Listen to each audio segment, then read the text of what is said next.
രണ്ടുപേരും മാച്ചാണ്. വൈദ്യകുട്ടി നമ്മൾ മൂന്നുപേരും ആരും ഏഞ്ചൽസ് ആണോ? അപ്പൊ ഇവർ രണ്ടുപേരും ഈ ഏഞ്ചൽസിന്റെ ഇടയില് പിശാശി. ഞങ്ങള് എന്താണ് പറയൂ. ചേർച്ചയാണല്ലോ. പിള്ളേർക്ക് വരെ അറിയാം. എപ്പോഴും വിരുദ്ധ ശക്തികളാണ് മോളെ ചേരുന്നതെന്നാണ് കൂടുതൽ പറയുന്നത്. മോളെ ഏത് പാട്ടാ പാടുന്നേ? കുഞ്ഞാടിൻ വേഷത്തിൽ ചെന്നായിടും. ഞാൻ ഇത് കഥ പാട്ടാക്കിയതാ.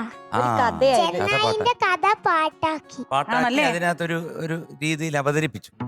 ഇതാര് ഡയറക്റ്റ് എന്നറിയോ? നമ്മുടെ എല്ലാം ഇഷ്ടപ്പെട്ട എൻ്റെ സ്വന്തം ബ്രദർ, ഇപ്പൊ ജീവിച്ചിരിപ്പില്ല, ഹനീഫ.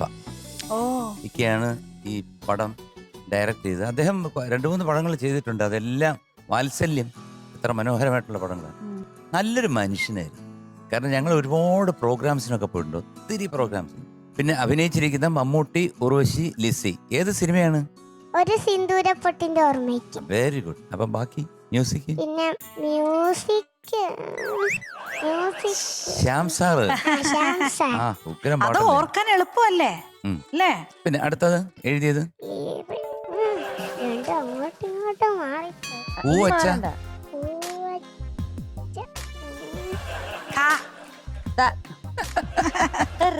ഇനി മൊത്തം ഒന്ന് പറയാം. പൂവച്ചൽ ഖാദർ. പൂവച്ചൽ അങ്കിള് അങ്ങനെ പറഞ്ഞു. പാടിയത് പി ജയചന്ദ്രൻ. അപ്പൊ നമുക്ക് തുടങ്ങാം. നമുക്ക് ഓക്കെ. ചക്കരെ, all the best. Thank you.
Vaidehi കുട്ടി, ആ എനിക്ക് അവിടെ ഇരുന്നിട്ട് ഇരിക്കാൻ പറ്റില്ല. കാരണം സച്ച് എ മെച്ചുവേർഡ് സിംഗർ. കാരണം ഒരു 24-25 വയസ്സായിട്ടുള്ള ഒരു പ്ലേ ബാക്ക് സിംഗർ പാടുന്ന അത്ര പെർഫെക്ഷനോട് കൂടിയാണ്. ആ അനുബലയിലൊക്കെ ഉള്ള സംഗതികളല്ലേ നിങ്ങളൊക്കെയാണ് പറയേണ്ടത്. കാരണം നിങ്ങളൊരു നല്ല കൈഡി കൊടുത്തെന്ന് നോക്കട്ടെ. Thank you. കാരണം പണ്ട് മദ്രാസിൽ ഏറ്റവും കൂടുതൽ അഭിപ്രായം ചോദിക്കുന്ന ഒരു പാട്ടുകാരൻ വന്ന് പാടിക്കഴിഞ്ഞാൽ മ്യൂസീഷ്യൻസിൻ്റെ അടുത്താണ്. അപ്പോൾ അവരുടെ അടുത്ത് ചോദിക്കുമ്പോൾ അവർ പറയും ரொம்ப நல்லா இருக்கு, അവർ നന്നായി പാടിയിരിക്കുന്നു പറയും. അപ്പോഴാണ് നമുക്കൊരു പാട്ടുകാരനോ പാട്ടുകാരിക്കോ ഒരു എൻട്രി കിട്ടുന്നത്. മക്കളെ, ദൈവം അനുഗ്രഹിക്കട്ടെ കേട്ടോ. കാരണം മോൾ ഇതുപോലെ തന്നെ പാടി പോണം. പാട്ട് എന്നും മോള് 2 മണിക്കൂർ അല്ലെങ്കിൽ 1 മണിക്കൂർ നീ അങ്ങ് ഉന്നതങ്ങളിലെത്തും, യാതൊരു സംശയമില്ല. എനിക്ക് ആ പാരിൻ്റെ ഉള്ളം പാലാഴിയാകും. അവിടെ ഒന്ന് പാടിക്കും പ്ലീസ്, എനിക്ക് വേണ്ടി കേട്ടോ. ഞാൻ എന്തെങ്കിലും ചെയ്യാം കേട്ടോ. പാരിന്റെ ഉള്ളം പാലാഴിയാകും പാതിരാവും നീഹാരം നീന്തി മേഘങ്ങൾ താഴും നീലരാവുന്നിൽ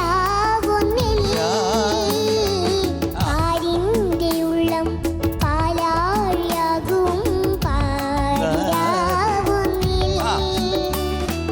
നീഹാരം നീന്തി മേഘങ്ങൾ താഴും നീലരാവുന്നിൽ ഇടയന്റെ പാട്ടൊന്നു കേട്ടു പോലും അതു കേട്ടു ചെന്നൈ നടുങ്ങിപ്പോലും വഞ്ചിച്ചു വാഴാൻ ആവാതെ പിന്നെ മർത്യന്റെ ഉള്ളിലൊളിച്ചു പോലും കുഞ്ഞാടിൻ വേഷത്തിൽ ചെന്നായേതോ കുന്നിന്മേൽ പണ്ടു കഴിഞ്ഞുവല്ലോ എല്ലാ മൃഗങ്ങൾക്കും ചങ്ങാതിയായി ഒന്നല്ല രണ്ടല്ല പല പല ദിവസം പല പല ദിവസം. ചക്കര മോള്, ചക്കരേ. ഒരു രക്ഷയില്ലേ. ഓ വൈദേഹിക്കുട്ടി, എന്താ ഞാൻ ഈ കേക്കണത്? ശോ, എനിക്ക് വയ്യ. അതാ സംഗതികൾക്കൊക്കെ എന്റെ ചേട്ടൻ എന്തൊരു പെർഫെക്ഷൻ. ആ കേട്ടിരുന്നു പോയിട്ടോ. ഇത് ആ 2 ദിവസമേ ആയുള്ളൂ ഇത് ഓ 2 ദിവസം കൊണ്ട് കൊച്ചു പഠിച്ചു. 2 ദിവസം കൊണ്ട് ഈ കുഞ്ഞ് പഠിച്ചിരിക്കുക. ഒരു 25-30 ദിവസം പഠിച്ചതിന്റെ എഫക്റ്റ് ഉണ്ട് പാടുന്നത്. ഇത് ബാക്കി എല്ലാ ഗ്രൂമേഴ്സും എനിക്ക് പഠിപ്പിച്ചു തന്നു. അപ്പം പാടി പാടി കിട്ടുന്നേ ഉണ്ടായിട്ട. ഓഹോ. പിന്നെ ഇന്നലെ ശ്യാം സാറില്ലേ, ആ ശ്യാം സാറ് പഠിപ്പിച്ചു എല്ലാം കറക്റ്റ് ആയിട്ട് പഠിപ്പിച്ചു. correct ആയിട്ട് പഠിച്ചു. പിന്നെ അനുപല്ലവി കിട്ടുന്നുണ്ടായിട്ട. കിട്ടുന്നില്ല. ആ എന്നിട്ട് ചരണമാകുമ്പോ എല്ലാം നല്ല കറക്റ്റ് ആയിട്ട് വന്നു. Correct. എന്നിട്ട് ശ്യാം സാറ് പറഞ്ഞു എന്നാ മോൾ ഇതേപോലെ ആ അനുപല്ലവി ഒന്നും പാടില്ല. അതെ. എന്നിട്ട് അതും പാടി. അപ്പൊ എല്ലാം പെർഫെക്റ്റ്. ശ്യാം സാറിന്റെ കുറച്ച് വീഡിയോസ് ഉണ്ട്, കണ്ടിട്ടുണ്ടോ മോള്? ആ അപ്പൊ ശ്യാം സാറിന് വലിയൊരു കൈയടി. ശ്യാമപ്രസാദിനൊരു വലിയ കൈ. ചക്കര മുത്തേ നല്ല രസമായിട്ടുണ്ട് കേട്ടോ. വൈറ്റ് ആൻഡ് വൈറ്റ് ഒക്കെ ഇട്ട് കലക്കിട. നീ നേരത്തെ സാർ ഇത്ര നല്ലൊരു ബ്ലെസ്സിങ്ങും കിട്ടിയില്ല. ഇത്ര വലിയൊരു എന്താ പറയാ, വലിയ നിലയിലെത്തണം എന്നൊക്കെ നാവ് പൊന്നാവട്ടെ എന്നേ പറയാനുള്ളൂ. അങ്ങനെ തന്നെ ആവട്ടെ. നമുക്കൊക്കെ ഭാവിയിൽ അഭിമാനിക്കാൻ പറ്റിയ വലിയൊരു സിംഗറായി വരട്ടെ. കലക്കിട ചക്കരെ ഉമ്മ. മോളല്ലേ കംപ്ലൈന്റ് പറഞ്ഞേ ഞാൻ മാർക്ക് തരുന്നില്ല എന്ന്? എത്ര മാർക്ക് വേണം? നിങ്ങളുടെ ഇഷ്ടം. I'm giving you 100 out of 100. ആടി ഒരു little angel golden star. Thank you. സന്തോഷമായോ? പുതിയ നീ കംപ്ലൈന്റ് വല്ലതും ഉണ്ടോ? ഇനി എന്തൊരു സന്തോഷം നിക്ക. ഇത് കൂടുതലെന്തോ അല്ല നേരത്തെ ബർത്ത്ഡേ കഴിഞ്ഞു. ഈ ഡ്രസ്സില്ലേ എന്റെ ഫ്രണ്ട് ഐറിസ് ഇല്ലേ, അവളെ എനിക്ക് ബർത്ത്ഡേക്ക് തന്നതാ. നമ്മുടെ ഇവിടുത്തെ നമ്മുടെ ഐറിസോ? ആ നമ്മുടെ ഐറിസ് കുട്ടി. ഓ പിന്നെ ഈ മാല നമ്മുടെ തപസി കുട്ടിയാ തന്നത്. ഓ ഗിഫ്റ്റ്. മൊത്തത്തില് ഫ്രണ്ട്സ് എല്ലാരും ഒരു എന്താ പറയാ, ഒരു കുടുംബം പോലെ ജീവിക്കുക അല്ലേ? ഹാപ്പിയാണോ? പോവാൻ നോക്ക്. പിന്നില്ലേ ആ, പിന്നെ ഒരാൾ എന്നെ പറ്റിച്ചു. കംപ്ലൈന്റ് ഉണ്ട്. ഇവിടെയുള്ള കുട്ടികളാണോ? കുട്ടിയല്ല, ആ വിഷ്ണു മാമൻ. ആ എന്താന്നറിയോ, ആ. ഇതെന്താ വിഷ്ണുമാമന് ഡെയിലി കംപ്ലൈന്റ്? 5 വർഷം മുമ്പ് മേടിച്ച എന്റെ അമ്മന്റെ ഫോൺ ആ അത് അടിച്ചോണ്ട് പോയോ? അല്ല, അത് കേക്ക് മുറിക്കുമ്പോ വിഷ്ണുവിന്റെ കയ്യില് അതുണ്ടായി. കൊടുത്തു. എന്നിട്ട് അത് തിരിച്ച് എനിക്ക് തന്നത്. ഗിഫ്റ്റ് ആന്ന് പറഞ്ഞ് കൊച്ചിന് തിരിച്ചു കൊടുത്തു. അയ്യേ, കൊച്ചിനെ പറ്റിച്ച് വിഷ്ണു എവിടെ? വിഷ്ണുമാമൻ, വിഷ്ണുമാമൻ. എവിടെ വിഷ്ണു? വിഷ്ണുമാമൻ ഈ കണ്ടപ്പോഴേ ഓടി. വിഷ്ണുമാമന് കംപ്ലൈന്റ് തീർന്ന നേരില്ലല്ലോ കുട്ടികളെല്ലാരും ഇല്ല. എന്ത് ചെയ്യാനാടാ, ഞാൻ ഇങ്ങനൊരു ദുരന്തനായി പോയി. എല്ലാ പിള്ളേരും വിഷ്ണുമാമന് ഓടി മോളെ. അതെ. അമ്മയ്ക്ക് പഴം കൊടുത്തിട്ട് അതൊക്കെ ശരിയായോ? അത് ശരിയാ, ചാട്ടി നിർത്തി. പിച്ചു വല്ലതും ഉണ്ടോ? പിച്ചയില്ല. ഇപ്പൊ പിച്ചാണ് അങ്കിളുടെ എന്നിട്ട് മുഖം. ഞാനിപ്പൊ എന്താന്നറിയാ അമ്മേനോട് തമാശ പറയുന്നേ, ആ, മിണ്ടാണ്ട് പോയിട്ട് നഖം മുറിച്ചോ. ഇനി ഒന്നും ചെയ്യത്തില്ല കേട്ടോ മോളെ. ആ. എന്നാ പോവാം. ടാറ്റാ. കള്ളം